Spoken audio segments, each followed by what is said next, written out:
Coming up on the Running It Back podcast, a very funny, sweet, and knowledgeable esthetician, Nicky Davis Miller. Talking comedy, mysterious characters, and camping details rarely ever spoken about. What a show! Here we go. Today's episode of Running It Back is brought to you by Spectrum Internet Service. Again, they're not a sponsor. That's just the internet service I use. But they did their part. Hey, while we're on that notion, the show's also brought to you by unleaded gasoline, my local grocery store, and occasionally Central Air. Yeah, it's still kind of hot here. I still use the air. Hey, don't forget, if you're new to my YouTube channel, check out the Sunday Night Talk featuring me and Omar Carmona. We recap the NFL's games, happenings, situations, curiosities, head scratchers, and we give out the awards for the week every Sunday night. We have a little heart-to-heart about it. Week 6 is up right now. All the weeks are up there. You can catch up, see how your team's doing, see what we thought about the week in general. That comes out every Sunday night. We'll have another one up and ready for you. Give it a like, give it a subscribe. You'll love it. Today on the show, Nicky Davis Miller joins me. Me and Nicky cross paths every now and again. We've hosted shows together. She's a veteran of the comedy game. But that being said, I wanted to know about her profession as well. She dove into it, gave me some great details, answered my silly questions, and broke down a few life situations when it comes to camping in general. What a talk. The Running Back podcast with Nicky Davis Miller right now.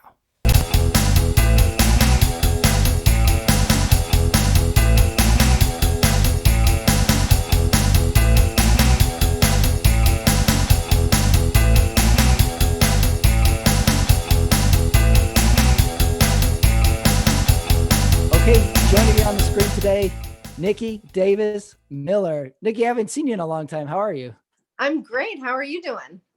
Excellent. Doing really good. I'm glad I get to talk to you because I think our paths seem to cross like every 18 to 26 months.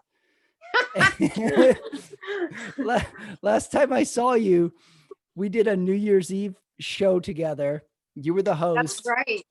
We did 2 of them. Yeah, we did 2 of them. That's right. And I was thinking, and you did a funny thing where you told me, all right, we're going to do a countdown for the audience.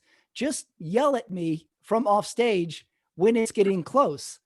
And I said, okay. And then I yell like, oh, okay, it's getting close. And then you stop mid jokes and you're like, all right, forget that, everybody. 10, 9. And then it took everybody 3 seconds to get it. And then they did the New Year's countdown. I don't know why I did that. What are you talking about? It was effective. Everybody was like, you did mid sentence. You're like, what? Forget that. 10, 9. I had to zoom in with the time. Yeah, I probably wanted to sync up with the time. Right. Yeah, that was the big deal because I had the stopwatch, or I was looking at the clock off stage, and I was just gonna signal to you. That was our intricate plan for the countdown. I was just gonna like wave frantically at you, and then you were gonna do the countdown. Hey, it worked. Yeah, exactly. It totally worked. Yeah, that was fun. That was a really fun show. Those were 2 fun shows. A long time ago when shows were physically happening. I know. I can't believe that we haven't had a chance to do any of that. Sorry if I'm itching. I just went on a camping trip, and of course you're going to ask me about skin care, and I'm like covered in rashes from something in the desert. This is all covered up. Like I have like splotches. It's just, I don't know. God. Oh, it's a mess. I don't know what was. Have you ever had chiggers? I'm wondering if it's chiggers. I don't know. No. So you're currently covered in rashes and stuff?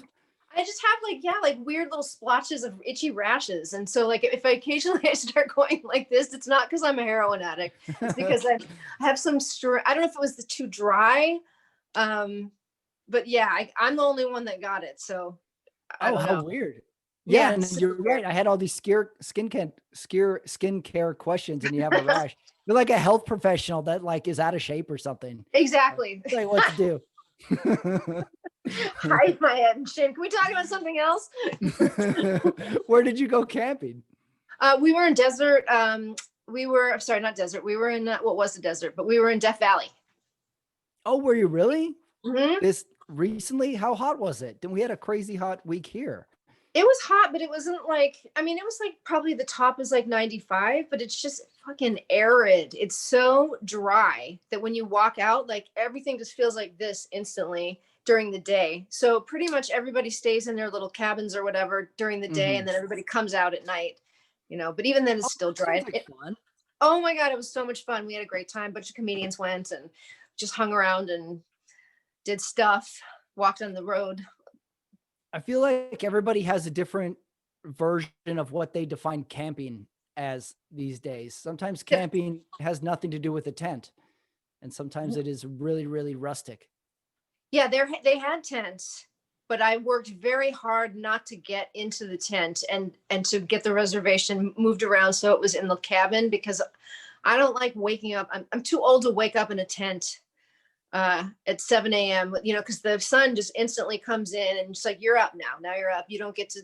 You might have gone to bed at 5, but you're waking up at 7. The worst part about camping is that waking up part in the morning. You never hear anybody talk about that. You hear about the campfire, you hear about sitting under the stars, you hear about the clean air. You never hear anybody talk about what it's like to wake up at 7 a.m. with a rock in your back.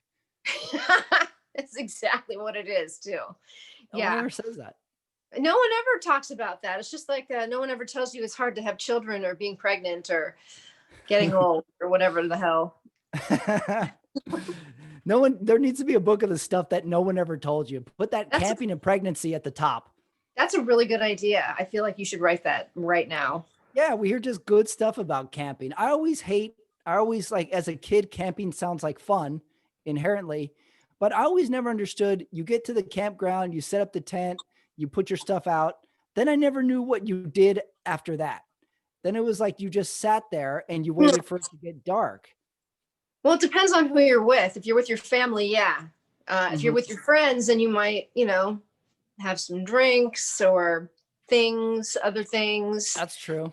The company that comes with you is probably 90% of the satisfaction that you're going to have. If it's family, absolutely, it's a different ball game. I've been with family a bunch of times, and at some point someone says like, "Hey, I got a Frisbee." And you're like, "Oh, Frisbee." And then you throw the Frisbee and you're like, "Don't we do this at home? Why do we go over here to throw the Frisbee?" Oh my God. Jeez. Yeah. Did we drive 350 miles out here so we could play toss across? Like, right. All these questions need to go into chapter 1 of my book of things nobody told you. But it's just going to be camping and pregnancy. That's it. That's it. That's just 2 chapters. That's it. That's all I know. And then also you have the 3rd chapter, camping while pregnant. Oh, I didn't even think about that. Is that possible? I think it is. It's probably not advisable, but it's possible. Toughen that fetus up. Yeah, right? Yeah. Well, you know how they say when you're pregnant, you should play classical music.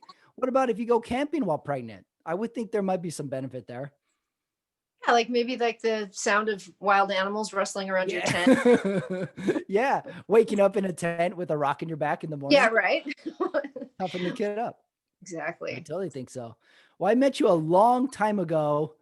You were hosting an open mic, one of the first, when I moved to Los Angeles a long time ago, one of the first open mics I ever went to. You were the host of it. And it was one of the more fun open mics, and it totally gave me the wrong impression that open mics were always fun. See, here I thought I was doing this good thing, and then I ruined people for other mics. You did a good thing for that day. Yeah, but it was the day after. I was like, hey, this is different. Yeah, you hosted, you were the MC of an open mic at the Haha Cafe, which is notoriously a very hard open mic. It's very quiet. It's hard. It's low energy. But the time I went, there was like a theater class or a comedy class. Oh, yeah. And all their friends were there, and they all rooted for each other. They all cheered for each other. And then there would be some other people that were just signed up for the open mic too. And then we sort of got a little bit of that energy, and you were the host of it. And I was like, God damn, this is great. This is great. LA is so much fun. This is great. It's going to be like this every time. And then for the next 18 months, I was chasing that dragon. You're like, I suck. I'm quitting right now. Right. Right. Yeah, you were the host of it. And then I kept going back to it, but you weren't always the host of it. There were some No. other people that would host and sort of cycle through. And there was just a great sort of catalog of hosts that would sort of each had their own like weird personality. There was Oh, one guy, I've never seen any other host ever do this. Every time a comic would finish, he would go up to, say, shake their hand and stuff. He would go up to shake their hand and he would whisper in their ear, but loud enough that the crowd would hear it. And he would go, "Hey, don't worry about it. Hey, don't worry about it. Don't worry about it." oh, that's Greg Buckman. Yep, that was him. And he would do it for every Hey, single one. And you're thinking in your mind, like, why is he telling me this? Did I really do bad? Like, yeah. Why is he telling me don't worry? Don't worry about what? I thought I was okay. Right. It was a total mind fuck, and it was almost genius level because every once in a while someone would do pretty well. They would get laughs and have a good set, and Greg would go, "Hey, don't worry about it. Don't worry about it." And then you would see their face drop in the spotlight of like, "Oh my God, this guy might be the craziest person or the most genius person I've ever seen." He's a sweetheart. He's just I think he was just trying to help with, but like his way of helping was actually like really it would tear apart any ego that you had developed while you were on the stage. So Greg, do you know him? Oh yeah. He is a mystery to me. I've only seen him a handful of times and I was just mystified by him. And I think he almost hypnotized half the crowd one time with his set because he says wow all the time after everything. And after about a minute, you sort of get it. You sort of get the rhythm of it and you start to expect it. And I think that's like what a hypnotist does. I think he could have put me to sleep. What is he? Is he a real person? What is he like? Yes. He's a real person. He texts me a lot.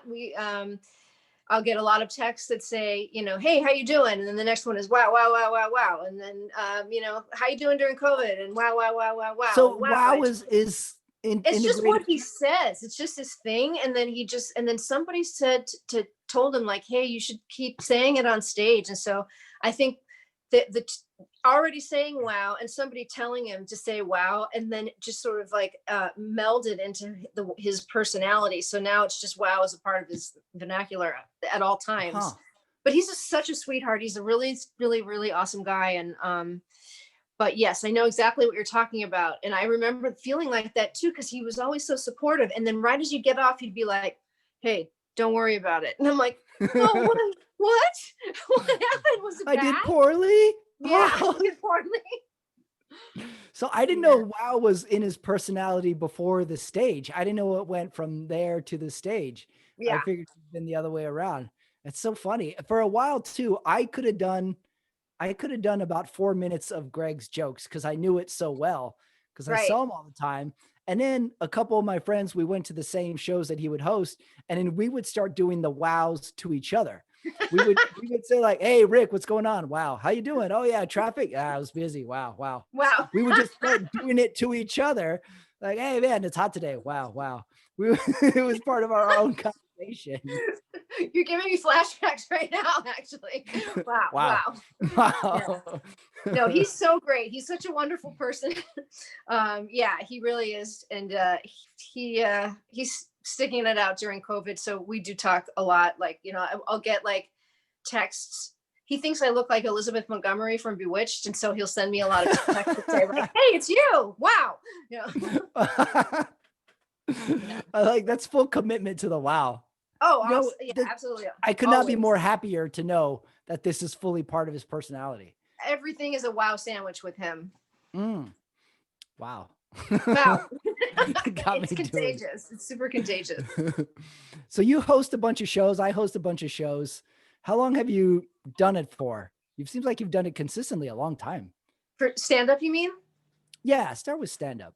Stand-up, I started, it would have been 9 years in April if we had made it to April. Right. Yeah, we have to take a year off all of our stand-up lives now, it seems.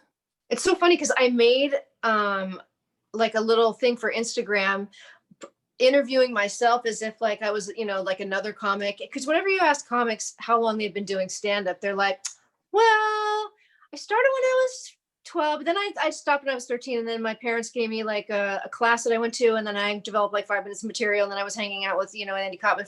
Andy Kaufman's my uncle, and so and then and then just keep building, and then at the end of it, there, because nobody wants to admit they've been doing stand up for 20 years, and they're only at this part of their career. So it's like at the end, it's just like I put in there like, and then COVID came, and I had to take like a 12-year break.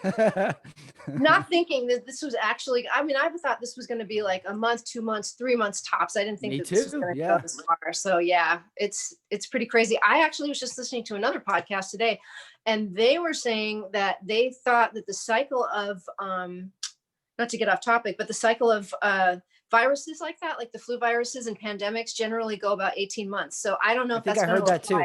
Yeah. So maybe that's what we should just plan on expecting no matter what. I guess so. Honestly, it's just, I mean, yeah, I don't know. How are you doing with the Zoom shows?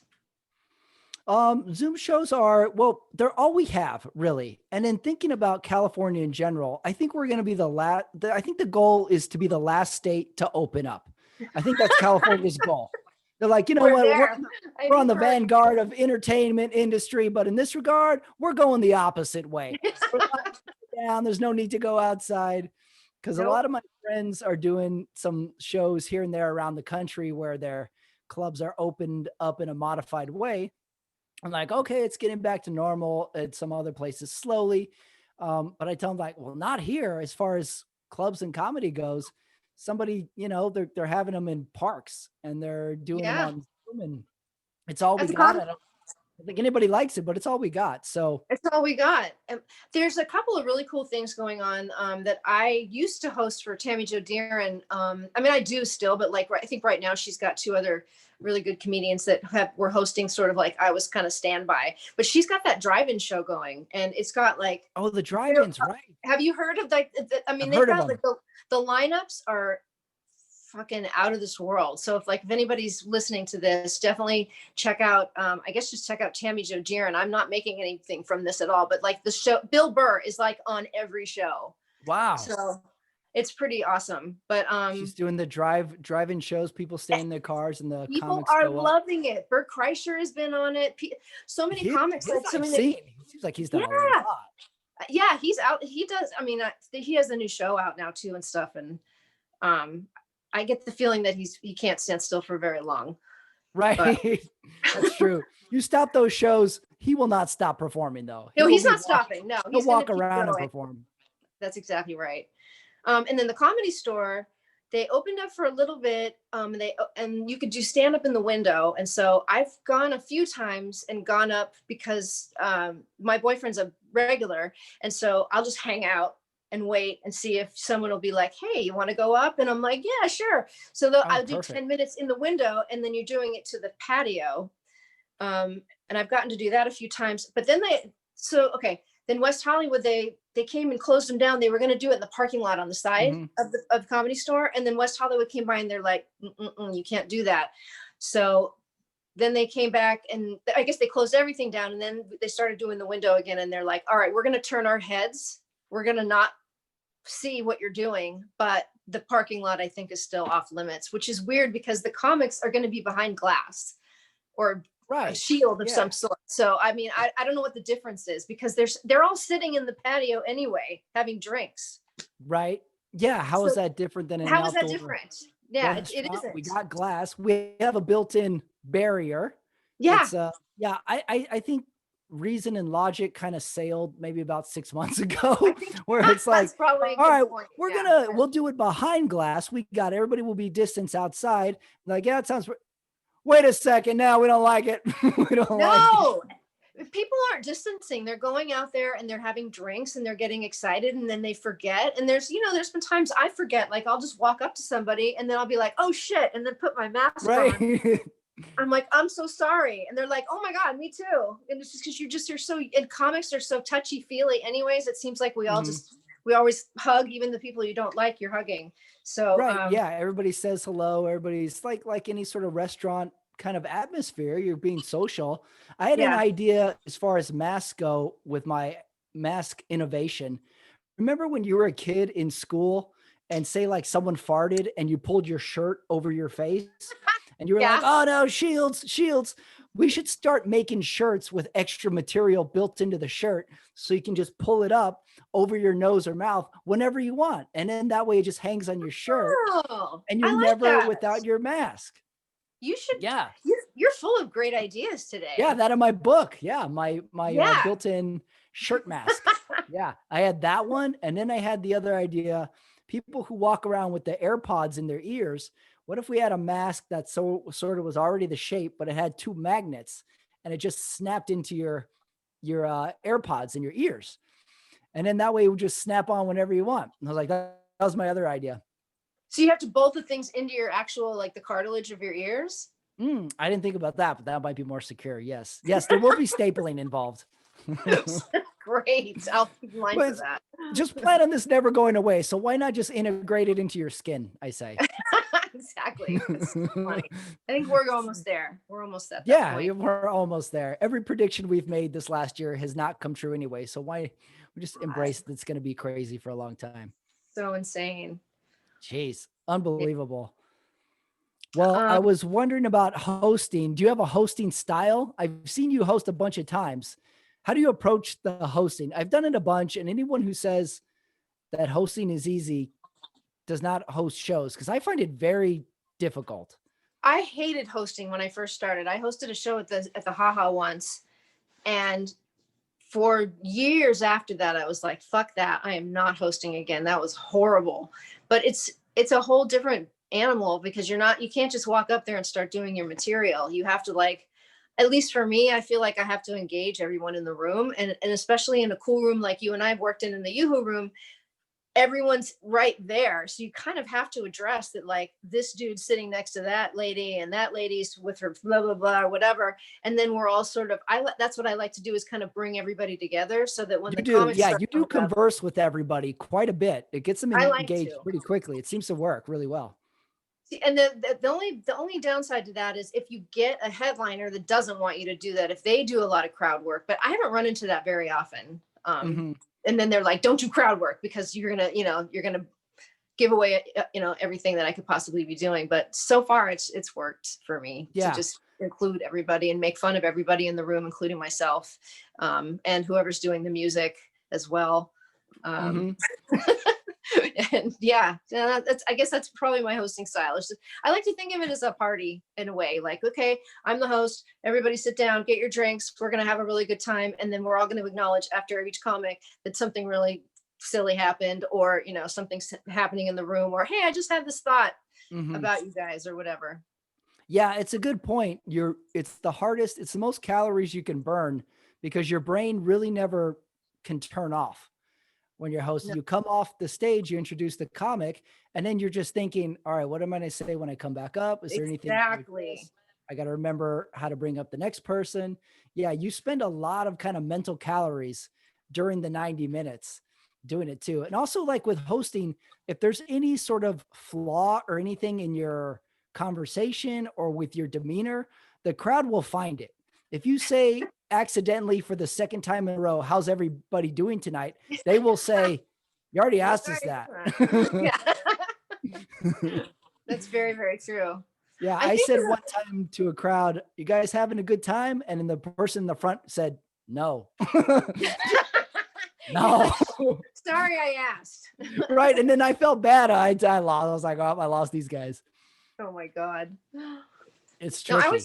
I always tell comics that are just starting that hosting is a great way to build, like, to develop your mind to, like, just to sort of look at things as they're happening and quickly make a quick little one-lining joke, or just something that will make you laugh. And then also, just, you get more stage time, Hmm. and people kind of always need a host. So if you can be good at hosting, you're gonna start going up a lot more, and they're gonna start calling you in for more stuff.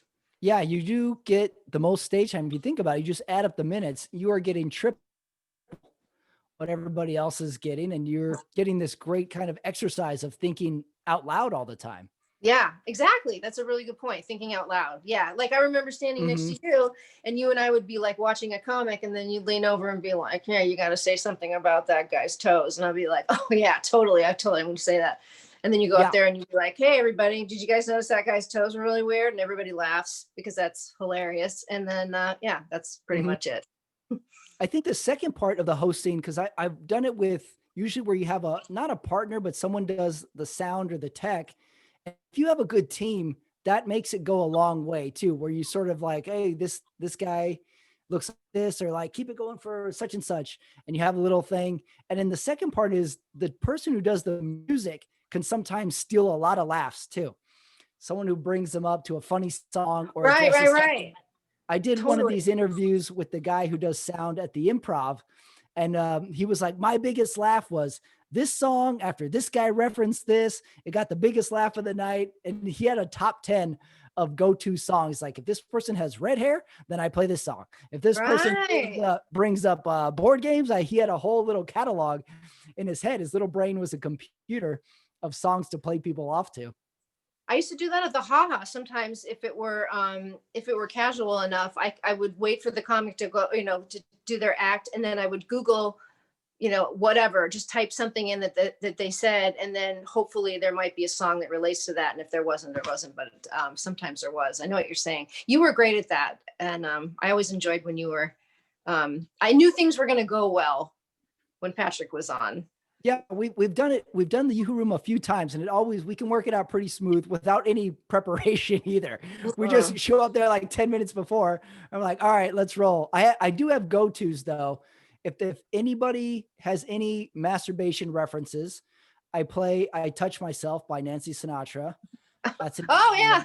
Oh my God. If anybody, let's see, if it's like a sassy girl. Then I got to play the Divinals. These boots were made for walking. Oh, so you reverse them now? Yeah, I reverse them. That if anybody is Scottish, but I expanded it to Scottish or Irish, then I play Big Country. I play that song. My go-tos, they're just all built in. So I've recycled many a song. That's hilarious. Yeah. Sorry, my cat. Oh, cat appearance. I deliberately didn't feed them, hoping they would maybe come up and see me, but now they're just crying. So, are you a cat person? How many do you have? Just two. I have two. They're like 14 years old or something like that. I don't even know. But really? You don't know? I don't know. I don't want to know in a way, because I don't want to know how old they are. I know they're considered to be geriatric, but I pretend that they're not. So, I kind of don't want to know, in the same way I don't want to know how old I am as well. Oh yeah, I'm of the same way. I had a birthday a few weeks ago, and it might have been, it was not a good day. I ignored many phone calls. Happy birthday. Oh, thanks. Yeah, I ignored phone calls. There was a few where I looked up the phone. I was like, no, I'm in no mood. And I was like, I'll call him back. And I was telling someone else, like, if you ever don't want to feel old, never watch sports. If you grew up watching sports, it's all fun. But sometimes when you get late 30s beyond, you watch sports and you're like, oh my God, these guys not only are way younger than me, they look older than me too. So you can't help but feel bad. You're like, and then the announcer will say, like, he's at the twilight of his career, 32 years old. You're like, God, I'll watch this show on mute now. It's like being a model, and it's like you're over the hill at 20. Totally. Yeah, that's true. Modeling, the male modeling equivalent is sports. That's true. We watch sports and we're like, oh man, I'm 25. Those were the days. The reverse of that being the president of the United States. Somewhere the sweet spot seems to be somewhere between 70 and 75, I think. Hey, that's true. We got a long road ahead of us then. We could still be president. that golden age of 70. We'll see. Won't we? The golden age of 70 hit my stride. Oh, that would be great. 70. I thought you meant the current situation, like, because I was thinking, like, if either one of those two makes it through the end of this year, Yeah, we have some serious old dude candidates. Major old dudes. Yeah. Was it always like that, or is it just more evident now, or were they always kind of oldish? Not. I feel like Obama, Kennedy was. Yeah, Barack Obama was what, like in his 50s? I think so. I want to say 50s. I could be wrong though. Kennedy was in his 40s, I think. 40s. That sounds so young to me. Doesn't it sound so young? That you would be the president. in And your 40s? Reagan was probably an older dude, but not super old. Oh, right. He was older. You're right. But he had a full head of hair. So Yeah, that, exactly. That'll that get you probably through a fools few us. years. Yeah. A full It head really of does. black hair. It's it. And he dyed it. He dyed the shit out of it. That's the key. Get to old age, but dye your hair black. Jerry Lewis Exactly. Black. Jerry Lewis Black. I like that. Yes. Yeah. Could Oh, be. Good. Yeah. So maybe age is relative. Maybe you just got to get to 70 and then you can be the leader of the free world. yeah. Yeah. Okay. That makes no Sure. sense. Well, I was curious about your other line of work, Nikki. Skincare. Tell me exactly your title. What do you do? um, I'm an esthetician by trade. It just means I'm a facialist. I specialized in something. I've been doing it for 22 years, and when I first started doing skincare, I happened to sort of luck into a situation where I learned how to do this natural facial massage that lifts and tones the facial muscles and helps with lymphatic drainage and helps your face look younger. And a lot of actresses do it either in place of or in addition to, all the other plastic surgeries that they're doing. To Oh. keep the muscles firm. And people don't realize how much puffiness actually makes your face look older because, it creates more lines and like you get like the double chin situation. So I've been doing that for 22 years, but since this all started, I started doing a class mostly weekly, but like probably because of this friggin' rash on my forehead, I think I won't have to be able to do it this week, but it's where I have people do it with me on the screen, and people have been Oh. loving it. So I signed up for Patreon. So I'm going to see if I can get people to subscribe and see if I can make a little cash that way. So you do it and then people like mimic your movements on their Yes. own face, whereas Yeah. otherwise you would be doing it to their face. Exactly. Right? Normally they'd be on a table and I would be able to really get in there, but because of the situation. Oh, okay. Yeah. It's good though. People can learn how to take care of themselves, and when they're ready, they can come see me when this is all over. And yeah, a lot of girls are really liking it because it does really makes you look younger, and it makes you feel good because you're releasing so many acupressure points in the face. And I start out with like a little bit of like a massage because we're all so fucking stressed out. And like some breathing exercises and stuff that you wouldn't normally do for yourself. So that we can sort of just, bring it down a little bit after a long day. How did you learn the facial stuff initially? You go to certification school. Or do you I see. Yeah. It's beauty school. And then you take like, I don't know, it's like 600 hours, and then you take a test. And then you just start looking for jobs. And I just happened to like one of the first places I applied was this woman, Arcana, who taught me how to do everything that I do and all natural skincare and stuff. So, and she's passed away. And there's only really kind of a few of us that do it now, but it seems to be making a little bit of a comeback. I've seen some stuff on the internet with some kind of some fancier places adding it to their repertoire. So, I can't imagine anyone who wouldn't appreciate that though. A lot of women, I think, are of the mindset of like the 50s where like you're not supposed to touch your face. You don't want to create wrinkles. They think it like stretches your skin, but in reality, if it's slippery enough, you're just massaging the muscles. Like if you don't use it, you lose it. You've got muscles everywhere. You've got 55 muscles in your face, and the rest of, if you don't massage it or keep stimulation going to circulation, you're not going to get the collagen, elastin, just like the general attention of your body to make more. It's just going to sort of wither away like a raisin. So okay. So those muscles kind of have to be stimulated, you're saying? Yeah, absolutely. For muscles to grow, they have to be stimulated. Yeah. That's right. Exactly. That's exactly right. If you what's the ratio? What's the ratio? It's like 8th grade all over again. Yeah. What's the ratio of men to women that get facial stuff? 10 to 20% are men, maybe. Mm-hmm. I'm in West Hollywood, so I probably get a higher percentage of men than some. But I don't know, 20% is probably about in the neighborhood of how many men I have. I see. Yeah, I would think it'd be far less men. But yeah, I got a facial once a million years ago, and I think it was I was like 25 or so. And the esthetician told me I had the face of a 40-year-old. And I was like, well, what are you, Wow. I hope you didn't leave her a very good tip. Yeah. And then I said, do you work here? No. And then she said, well, it's wind and sun. You're probably outside a lot. I was like, oh, well, that's probably a bunch of guys too. Guys who are Yeah. outside, wind, sun. So it made total sense to it. And I always say, like, I always go to, when I get my haircut, I go to Sports Clips, like very high class, not a big deal. But if you go to Sports Clips, you have to get the MVP where they put the hot towel on your face. And God damn it, if you don't walk out of there more relaxed, It the hot towel feels on the so good. feels so good. Yeah, I'm a big fan of the hot towel. And my facials have several hot towels throughout the treatment. So, I mean, you could just come for the hot towels, actually. Yeah. And then sometimes they ask me, do you want hot or cold? And I've never said cold. I wonder if there's anything to that, but I always choose hot. Is there anything Yeah. to cold? Do you do that? I don't know. I don't like the way a cold, wet thing feels on my face. I wouldn't either. Generally Yeah. speaking. I prefer I prefer the warm wet to the cold wet anytime. So My fear is I'm gonna say, like, I'm gonna go for the cold today, and she's gonna throw a towel at my face. A towel, bitch. Yeah. Nobody orders the cold, dummy. Yeah. Like, oh, sorry. Yeah, wrong. Wrong. Right.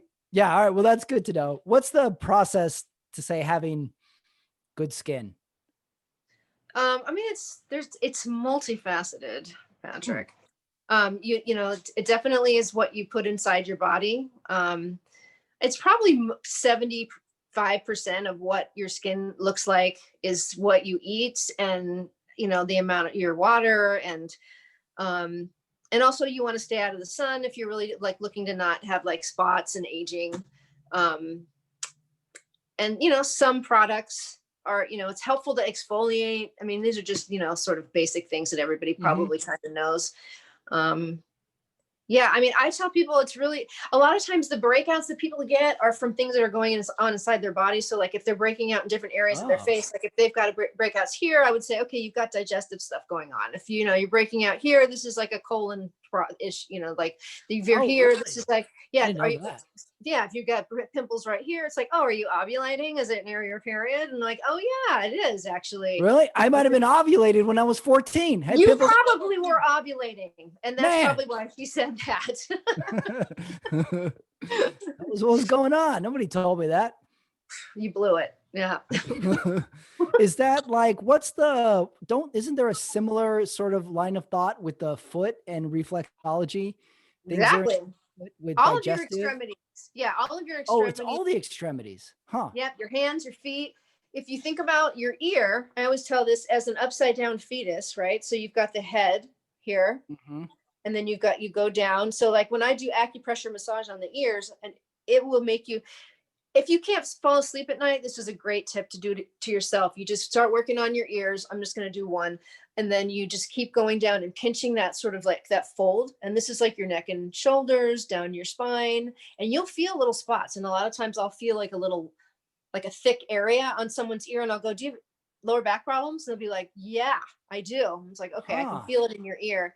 You know, you've got your, your internal organs, your other extremities, and then this corresponds to your adrenal glands. And if it's super tight and like extended and hard, it's usually because you're not, eating right or sleeping enough or drinking enough water, or all of the above, too much caffeine. Oh, that's all in the ear. All in the ear. It's upside down fetus all day long. That's all you got to remember. And you'll know exactly where you're at. You just triggered a memory. Did you ever hear this myth? If you ever have a headache, you pinch and rub this part of your hand. Is that true? Throughout my life, I've had migraines almost my whole life. I haven't had them in a while, knock on wood. But yes, there is a spot in here. What's that? Knock on iPad. Oh yeah, knock on. Yeah, exactly. That's my phone. But yeah, there's this spot in here, and you're supposed to hit it where it actually kind of hurts, and you kind of like work it until it hurts. There's only really been one time when it actually fully went away, but while I'm holding it, the headache will subside. And I don't know that was my experience too. And I would always do it. And then I got older and I told someone that, and they were like, oh yeah, you heard that too when you were a kid? That's made up. True. I was like, no way. And then I sort of believed that that it was made up. but I did kind of find that maybe it was something just, it takes your mind off the headache or something, That could but be, but I think it was effective. the body has like little, if you like feel around and there's like little divots in areas like around your face, like your collarbones and different places on your body. It's by design. Your fingers can naturally find the acupressure points that that you can release, and that's really the best way to find them, is just to sort of be like, oh, there's a little divot in here, like, oh, I feel that, so I can hold that area, or come around to the side and I can feel that area. So your body's kind of made to help itself if you help it too. And anybody who doesn't believe it is uninformed. That makes total sense. That the body can heal itself. Absolutely. And acupressure different than acupuncture, right? Yeah, acupressure is like pressing, and acupuncture is with needles. The actual needle. I see. Mm-hmm. How about this? Is good skin born, or is good skin learned? I think it's probably mostly genetic, unless you're really bad about taking care of your skin, and then it can go the other way. Could ruin your good skin. Oh yeah, it's easy to ruin your good skin. I have some people in my family who had, my family generally has pretty good skin, but living in a state like Hawaii, you do a lot of damage to your skin, and those are the ones that don't fare as well. No pun intended. I got a little game I invented to ask you. I call it good skin, bad skin. Nice. I like it. I'm going to give you a couple names. You're going to tell me if you think they have good skin or bad skin. Okay. Okay. First one I found. I mainly picked these names because these are people I think could potentially have good or bad skin. First one, Kathy Lee. Kathy Lee? Good or bad skin? I have a thought, but I don't know if it's an educated thought or not. Are you talking about Kathy Lee Gifford? Yeah. No, I don't know. No, Kathy Lee Martinez. She's like 100 years old, so I have no idea. I'd say she has good skin because she probably hasn't seen direct sunlight in a super long time. I think she's been shaded since 1992. That's a good theory. Absolutely. Yeah. I'll go with you on that one for sure. Okay. Yeah. You can make up the answers if you like. Okay. Yeah. Do you have any like current people? Current people. Kathy Lee's current. She's done Tallulah Bankhead. Like, huh? It's an old star from Richard 30s, yeah. Daltrey. Yeah, who? I think he hosted the Match Game in 1972. Oh my God, yeah. Okay, how about, what do you think? Good skin or bad skin? Steve-O. Bad. I say bad also. I say bad, yeah. I say bad because a lot of smoke exposure. Yes, and I think he doesn't take good care of his body based on what I've seen him do with it on the show. Me too. Yeah. Yeah. Okay, here's a tough one that I struggled with. Dr. Phil. Dr. Phil. I'm gonna say good. You say good skin, huh? I'm gonna say good. Yeah, he covers it a lot with the facial hair too, but. I was watching Dr. Phil earlier today. That's why I asked, but he had so much makeup on. Then I was like, true. I bet he has bad skin because he's always has makeup on, and he doesn't, and it's always covered up. I don't know. That was my thought with these, even though it's a TV doctor, Dr. Phil. I like your theory though. Yeah. He does wear quite a bit of makeup now that I remember watching him. Okay.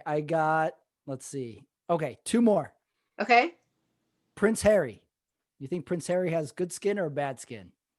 He probably had good skin, but he's so fair that I don't know. I'm going to go middle of the road with him. I don't know how well he takes care of himself. I didn't know either. I know what to think. He is a prince, so I don't think he's getting down and dirty that often. But he's a redhead. Right. So any exposure to the sun could really mess him up. I didn't come to a conclusion. And then I found lots of pictures of him with a beard.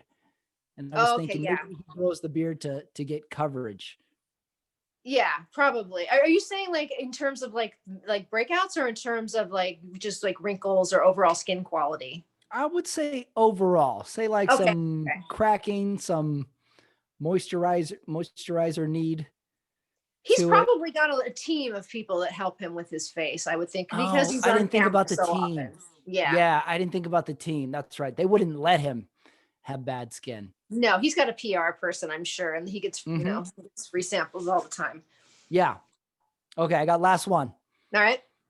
Matthew McConaughey. I think he Matthew has good or bad McConaughey. skin. I'm gonna go with good. Good. Oh, okay. Uh-huh. I think he gets a lot of vitamin D. So he might be a little weathered, but I think he might also be healthy because he appears to work out a lot, and I feel like he takes care of his body. Um, I don't know, just based on the fact that he's normally not wearing a shirt. Mm-hmm. Mm-hmm. I would think he probably takes good care of himself, and he seems like one of those kinds that would just be like, hey, I got to take care of my body. Oh, okay. I didn't think about that. I didn't think about how he exercises and takes care. I was thinking he was one of these guys that shuns skincare because he wants to be like a tough guy and he's Yeah, working out. So I was thinking it purposely says no moisturizer, no nothing, because he wants to stay, a man's man.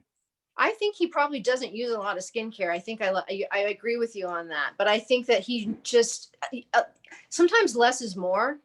And Mm-hmm. there are a lot of people that can just get away with just washing your face with a bar of Ivory soap and or Zest or whatever, and not putting anything on their skin, and they can kind of get away with it. What should you do like in the shower with your face? I've heard many, many strategies with the face washing in the shower or daily method. Are you talking morning or night? Ooh, I don't even know. Let's see. Morning. Okay, so morning, I've already washed my face probably the night before, so I won't wash my face in the morning except I'll put some water or something, like just or take a washcloth and kind of just wash stuff off. Like any dead cells or any oils that have accumulated. But I like to keep the natural stuff on my face because if you keep stripping your skin, it's going to create more oil to compensate for the dryness. And on top of that, you're going to have dry skin. Mm-hmm. So no on the like washing the face every shower. You can't do that, right? Because you'd be I don't think stripping you the skin. need to. You could if you wanted to, but I definitely don't think you need to. Got it. Case by case basis, though. I mean, of course, obviously, I need to see your face. Need to see the face. Yeah. To investigate the face. Well, that makes sense. Yeah. Yeah. I've had many, many people say you wash with the scrub every other shower. And many people say you do this light soap thing every shower. Then I have heard the like hot water, nothing else ever person. So like soap has never touched their face. Okay. And they all sort of make sense. Their theories sort of make sense, but yeah, I just don't know for sure. And like you said, I think it's kind of case by case. It really is. Everybody's so different, Sometimes I'll tell somebody after all this time of doing, I was gonna say stand up, all this time of doing of skincare, I'll recommend something based on what I'm seeing, and then they'll get it home and go, that didn't work for me. That actually made it worse. I'm like, all right, stop everything you're doing. And then we're going to reintroduce your products one at a time so we can figure it out because everybody is so different. Yeah. Oh yeah. Well, let's wrap up on this. Okay. Who would you say has ideal skin? Who is your poster child for good facial features, skin, complexion? Is there like a model citizen? I can't think of anybody but me. I mean, you know what I mean? So like, you can choose living or dead, and I'll take my answer off the air. Yeah, I don't know. Celebrities, I don't know. So you're giving yourself the top step? I have good skin, but I just don't study other people's skin very, because there's so many filters and it's like, you really don't know what you're looking at half the time. Yeah, you can't. Yeah. Online, take it out the window. That's too hard to see. But you never seen anyone like at the mall or out and about and you're like, it's good skin or else You like, oh, Natalie that guy. Portman looks like she'd have really good skin. I see her, like on the internet and stuff, and she looks like she's kind of a natural kind of gal. So I guess maybe that would be my answer. What is it when that's a good one. What is it where some women look shiny? Have you ever seen? Yeah. What's going on there? They're probably just, they don't want to ever have any dryness in their face. And so they think if they just keep putting moisture and, greasy stuff on it, that your skin's not going to crack. And it's not really the case. But do they know we all see them being super shiny?